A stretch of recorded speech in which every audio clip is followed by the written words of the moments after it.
ओम श्री गुरुदेवाय नमः। आज्ञा हे मोर प्रिय समस्त सुधीवृंद को गोटे गोटे प्रणाम। गत अध्याय आम आलोचना कले तृतीय पटल ब्रह्मधर्मर ब्रह्मर किसी ज्ञान स्वरूप तेणु आम आसुँच अभी चतुर्थ पटल को अच्युत पचारुंट क्या पचारुंट आज्ञा से स्वयं निराकार पचारुंट से कौन कहते ठिगुरु चरण लगाई चिर कहे अच्युत जोड़े निकरम समस्त तार ब्रह्म मूर्ति देऊ एक कि अनेक अटंती सेऊ जे प्रभु से एक ना अनेक ता विषय मत कि से कहतु बुझातु आज्ञा जे एक कि अनेक अटंती सेऊ ए मत बुझाई दिंतु गुरु आपण अट बांछा कल्प तरु जे आपण तो बांछा कल्प तरु आज्ञा आपण मत बुझे दिंतु ए विषय कौन मु बुझी कौन करी कौन ना अच्युत वाक्य शुणे निराकार बोलती से ब्रह्म शुण कुमारम अपत न कले मन हेतु हे प्रत्यय बुझे ने दिवा बुझाई सी कहते तू अपत कले कौन गोटा कथार अच्छी आज्ञा अभाव दूर तर्के दूर भावे से पाखरे जी जमी भावना जार जमी चेतना अच्छी जार जमी चिंताधारा अच्छी जदि जड़े जगन्नाथ को भक्ति करुच्ची जगन्नाथ पाखे तर मन लय से रखी तार विपद बेले जगन्नाथ को निश्चित सहायवे आईटा हूँ निश्चित मु मो ठाकुर को पूजा करुँच से साराराम आई मुझे सेवा करुँच मोर विपद आपद पर जनाऊँ प्रभु तू तो मत मनुष्य जन्म देचु ना मु कौन मो पढ़ को पलि आइली तू और विचार कर से विचार करुच्ची तेणु से भावना से चेतना से चिंतन जब रही सब बेले ताले सी आपन को साहब से कहते जे से काले सर्व शून्य थिला से शून्य ब्रह्मे समतलु थिला ए सृष्टि जाने कल्पले जाऊँ कारुण्य जड़ा पूजिला ताहूँ से कहते पुआ ए बाबा ये सृष्टि शून्यमय थिला किछि नथिला कारण अभी आम वैज्ञानिक मैंने बहुत मत दे बिलियन बिलियन वर्ष मनुष्यर किसी जन्म ही नथिला से कथा कहते जे सृष्टि किछि नथिला सब शून्यमय थिला से शून्य केमिति उत्पन्न हेले सृष्टिर उत्पन्न उपरे से कहते भल कथा कहते सृष्टि सदन कपिले जाऊँ कारुण्य जड़ा उपदिला ताऊँ ए मनरु कल्याण उदय होई शब्द स्वरूप से जड़े पढ़ाई सी जो सृष्टि से ब्रह्म सी जो चिंता कले मो सृष्टि सर्जना करी कि ना गोटा कि करी सब तो शून्यमय अच्छी नाई ग्रह नाई नक्षत्र नाई चंद्र नाई सूर्य नाई रवि नाई शशि नाई नदी नाई नद नाई कि ना आज्ञा शून्य थिला से शून्य रु केमिति सी आसीबो तेणु सी जो चिंता कले किए चिंता कले से ब्रह्म शून्य ब्रह्म जो चिंता कले मनरु कल्याण उदय होई शब्द स्वरूप से जड़े पशे मन चिंता करी मनरु कारुण्यर जल से उठेले जल से कले जल दिवर से कौन कले से शब्द संगे तारी कला मेचे कारुण्य जड़े बिंदु रूप भाती आदि पंचभूत काया प्रारे कारुण्य जड़े मूर्ति एक बारी देखो सी से चिंता कले गोटे कारुण्य जल जो जल आसीगला से आदि पंचभूत काला विस्तारी पंचभूत पंचभूत को से सृष्टि कले कौन कौन आज्ञा ना क्षिति आप तेज वायु बम क्षिति बोलते आज्ञा माटी आप बोलते पवन तेज बोलते सूर्य वायु बोलते बोला पवन व्योम बोले शून्य से शून्य सब तैयारी कला एगुड़िक तैयारी कला से कौन कहते आदि पंचभूत काया प्रकाशे कारुण्य जड़े मूर्ति एक भाती से वेद ब्रह्म काया अद्यांग अभ्यंग जोग माया प्रचंड शब्द कले गजहूँ आदि तंडी नाम होइला तहूँ आज्ञा यही से जो गोटे प्रचंड स्वरूप करके गोटे प्रचंड शक्ति स्वरूप गोटे देवी से जड़े भासिले से जो देवी की आम जो चिंता करवा से होती प्रकृति रूपा देवी सचराचर जगत आप माटी देखुं जल देखुं पवन देखुं गछ वृक्ष जहाँ देखुं सबू से माँ प्रकृति कूल सी होती प्रकृति रूपा देवी से कहले आद्यंग अभंग से जोग माया प्रचंड शब्द कलग जाऊँ आदि चंडी नाम होइला तही तो प्रचंड शब्द कर आदि चंडी बोली कहते देखो शिव रुद्र हुअतु बा नारायण हुअतु बा ब्रह्मा हुअतु जी हुअतु से माँ आदिशक्ति की पावर भितर समस्ते प्रकृति रूपा देवी पाखे समस्ते हार मानती। तेणु आप भी मुझे प्रकृति पाखे किए किए हारी से विषय भी कही मोर सब पुणा कैसेट्रे पुणी भी मोर से जदुकूल तिलकर मुझे आपण मैंने देखिपारे भी जदुकूल तिलक माइले भी सर्च आसीज आपड़ से भिडियो मुझे लोड करी आ निश्चित करी आउ से कौन कहते आद्य रूप प्रकाश एका तेणु नाम है अंबिका जे तांकर एका से प्रकाश आबार ना है अंबिका।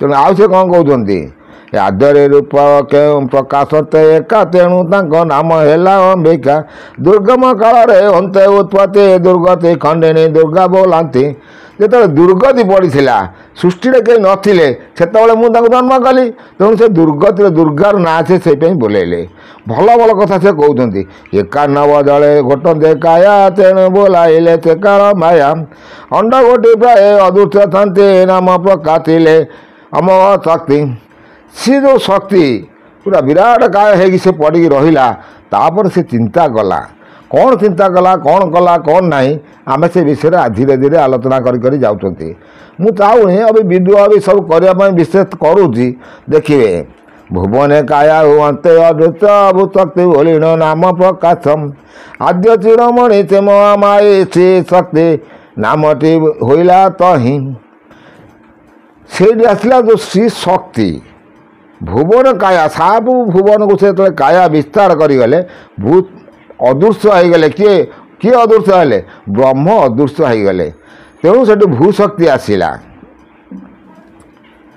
तेणु आम गायत्री प्रथम कहे भू ओं भू भू ओं भूभस्व तस्वीतु वर्णं भर्ग देवस्व धीमहि धियो न प्रचोदयात् से आदि शक्ति की आम चिंता कर गायत्री मंत्र दिहरे गायत्री मंत्र दिहरे आज तो भल कथा कहते जे श्रीशक्ति नामटी ओइला तही पूर्ण ब्रह्म शक्ति निर्वेद कही अचेत महिमा के पाए वेद वेद ब्रह्मा बोली तांको कही सामदूर को अतर्वते पुणी बोलती देवी अध्याय शक्ति देखु जो आमर चारि वेद अच्छी ऋग वेद यजुर्वेद साम वेद अथर्व वेद सबु वेदर से माँ आउती से ताको आम वेद आम सृष्टि कर मनुष्य सृष्टि किंतु चारि वेद ताको रखाई चारि वेद कहीं कहुए पांच वेद कहते समस्ते पांच वेद पंचम वेद अच्छी शिशु वेद अच्छी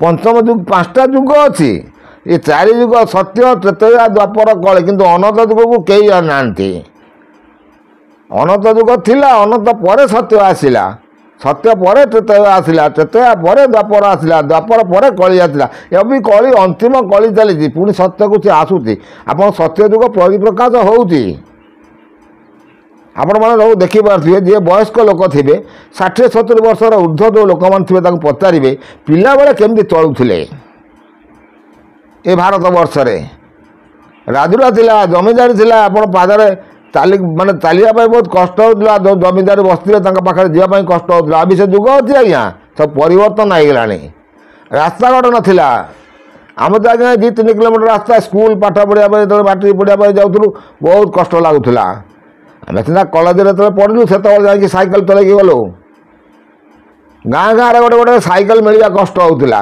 अभी गाँ गाँव में कार देखिए बाइक देखिए सब किसी देखिए जुगटा परिवर्तन है ना जुग अपरिवर्तित रहा समस्त कहते कली जुग सरी जा कली जुग सरी जाऊँगी कली आस्ते आस्ते घुंची जाऊँगी सत्य आस्ते आस्ते परिप्रकाश होउची लोकंर बुझा शक्ति कम कारण कहीं बुझा शक्ति कम तार हीन मानसिकता जे हाँ पृथ्वी प्रलय हो अरे से पृथ्वी की केते कष्ट कर सर्जना कर कौन से प्रलय करदेव छाड़ आम से विषय आस्ते आस्ते आलोचना कर से कौन कहते देखा श्याम दूर को अतर्वते पुणी बोलती देवी आद्या शक्ति 91 दल मने भावती जल शून्य अच्छी कूल तो नहीं टला टल दे मही केउठारे मु करी विश्राम रही कहीं नहीं स्थान एमंत भावी हुंकार से कले लोमे को नाभि मूल उपाड़िले हुंकार शब्द मूर्ति एक जात हुंकार नाम देले आदि मातम ସେଠି ଆଦିମାତା କ'ଣ କଲେ, ଗୋଟେ ତ ମନୁଷ୍ୟ ଶରୀର ସ୍ୱରୂପରେ ସେ ରହିଛନ୍ତି,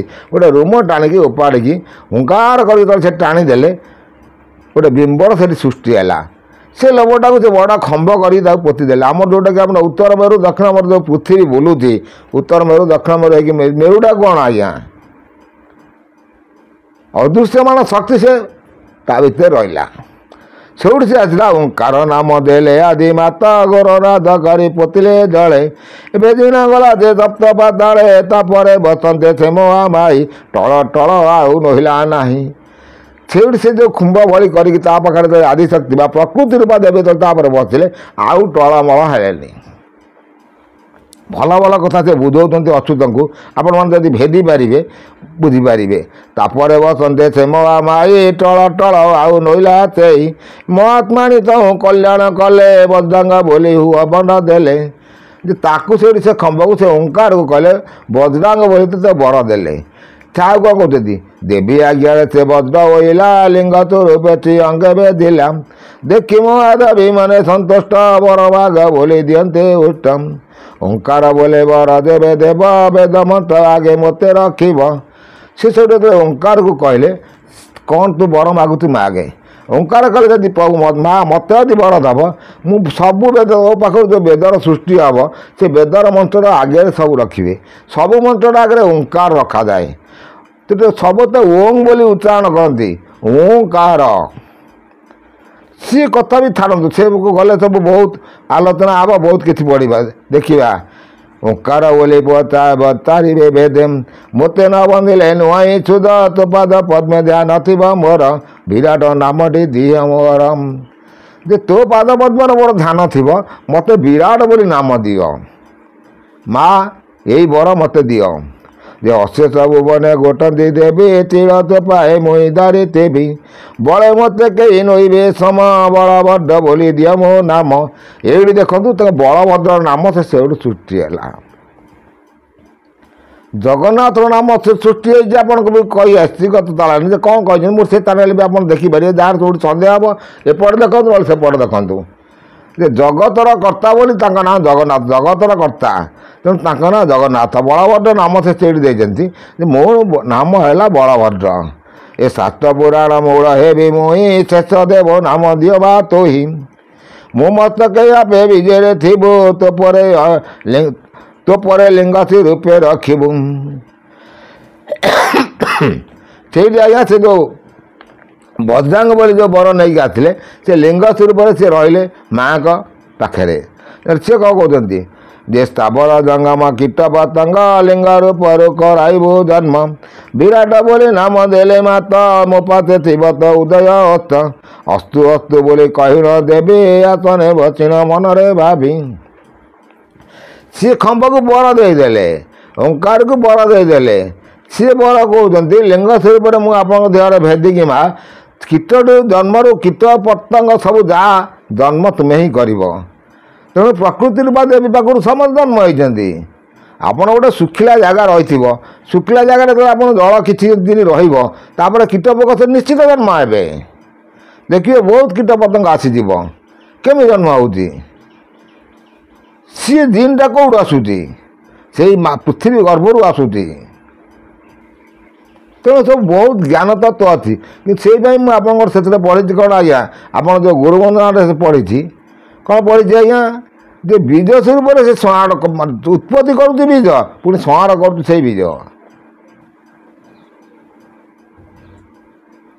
ତେଣୁ ବହୁତ କଥା କିଛି ଜ୍ଞାନ ଅଛି। ଧୀରେ ଧୀରେ ଆପଣମାନେ ଶୁଣିକି ଯଦି ମୋର ଏଇ ଚ୍ୟାନେଲ୍ ମାଧ୍ୟମକୁ ଆସନ୍ତି, ବହୁତ ଜ୍ଞାନ ହେବ।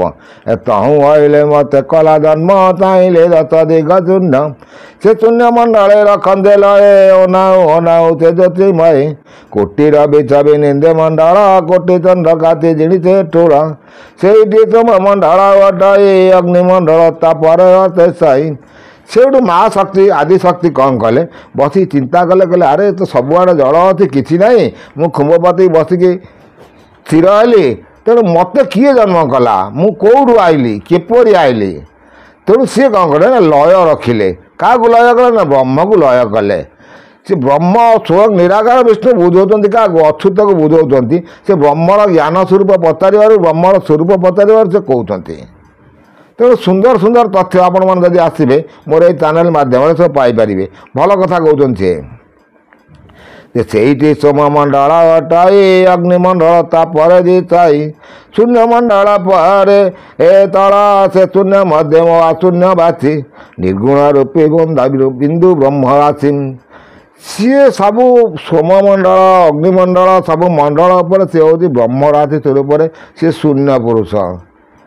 ତେଣୁ ଆପଣ ପିଣ୍ଡ ବ୍ରହ୍ମାଣ୍ଡ ଏକମତ ଜାଣନ୍ତି ସୁଜ୍ଞାନୀ ପଣ୍ଡିତ। ସୁଜ୍ଞାନୀ ଯାହାର ଜ୍ଞାନ ଅଛି ସେ ଦେଖନ୍ତି ବ୍ରହ୍ମାଣ୍ଡ ଗୋଟେ ଜିନିଷ ଯାହା ପିଣ୍ଡରେ ସେଇଆ ଅଛି, ଏ ମନୁଷ୍ୟ ଶରୀର ପିଣ୍ଡରେ ସେଇଆ ବି ଅଛି। ତେଣୁ ସିଏ ମନୁଷ୍ୟ ଶରୀର ତାକୁ ଚିନ୍ତା କରି ଦେଖିବ ଯେ କେଉଁ କେଉଁ ମଣ୍ଡଳ ଦେଇକି ଆମେ ପବନ ଉଠେଇକି ଯାଇପାରୁଛନ୍ତି, ଆମ ମନର ଯେଉଁ ଚେତନା ଯେଉଁ ଚିତ୍ତନଟା ଯାଇପାରୁଛି, ଆମେ ଯାଇପାରୁଛନ୍ତି। ତେଣୁ ମୁଁ ସେଇଥିପାଇଁ କହିଲି ଗୋଟେ ଯେ ଆଧ୍ୟାତ୍ମିକବାଦୀ ସିଏ ଯାଇକି ସୂର୍ଯ୍ୟମଣ୍ଡଳ ଉପରେ କ'ଣ ଅଛି କ'ଣ ନାହିଁ ସେ ଦେଖିକି କହିପାରିବ, କିନ୍ତୁ ବୈଜ୍ଞାନିକମାନେ କହିପାରିବେ କେତେ ବ୍ରହ୍ମାଣ୍ଡ ଅଛି ଆଜ୍ଞା। ଇଏ ଜମା 2% ବୈଜ୍ଞାନିକମାନେ ଯାଇଛନ୍ତି। କେତେ ଗ୍ରହ ନକ୍ଷତ୍ର କ'ଣ ଗଣି ହେଇଯାଉଛି? ଗ୍ରହ ନକ୍ଷତ୍ରମାନେ କ'ଣ ଗଣି ପାରୁଛନ୍ତି? ଆକାଶରେ ନକ୍ଷତ୍ର କ'ଣ ଅଛନ୍ତି ଖୋଜତ ପ୍ରକାର ସେ ଗଣି ପାରୁଛନ୍ତି? ସେ ତ ବହୁତ କଥା ଆଜ୍ଞା ଅଛି, ବିଜ୍ଞାନ ଆଧ୍ୟାତ୍ମିକ ବହୁତ କିଛି ଅଛି ଆଜ୍ଞା। ଆଉ ଗୋଟେ ସେ ଭଲ କଥା କହୁଛନ୍ତି ଯେ ସେ ଶୂନ୍ୟ ମଧ୍ୟମ ଅଶୂନ୍ୟ ବାତି ନିର୍ଗୁଣ ରୂପ ବିନ୍ଦୁ ବ୍ରହ୍ମ ରାତି ମହାବ୍ରହ୍ମ ମୂର୍ତ୍ତି କରି ଦର୍ଶନ ଦେବୀଙ୍କର ତମୁ ହଜିଲା ଜ୍ଞାନ ମହାବ୍ରହ୍ମେ ହଜି ମଦିଲେ ଯାଉଁ କେତେ ଗଳ୍ପ ଗଲା ମଦାନେ କେହୁ।